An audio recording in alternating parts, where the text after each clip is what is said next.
The Tempest, written by William Shakespeare in 1611, is a poetic and symbolic play often considered his final solo work.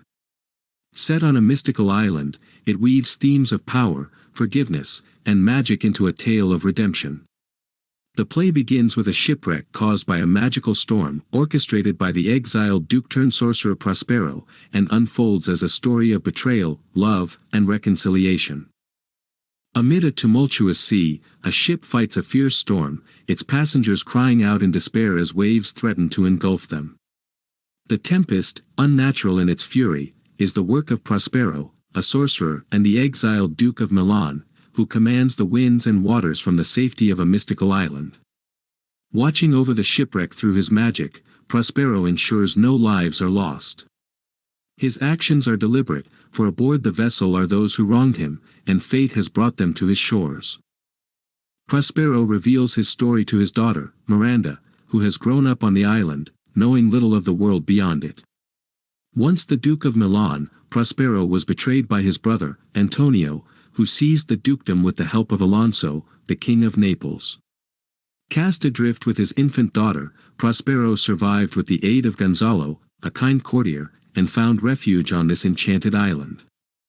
Armed with his vast knowledge of magic, Prospero has waited patiently for this moment of reckoning.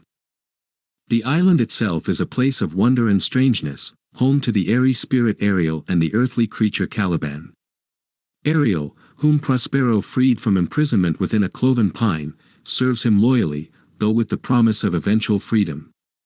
Caliban, the son of the witch Sycorax who once ruled the island, resents Prospero's dominion, believing himself the rightful master of the land. Caliban's bitterness is met with Prospero's harshness, for their shared history is marred by betrayal and violence. The shipwrecked passengers find themselves scattered across the island. Among them is Alonso, racked with guilt for his role in Prospero's exile, and grieving the apparent loss of his son, Ferdinand, whom he believes drowned.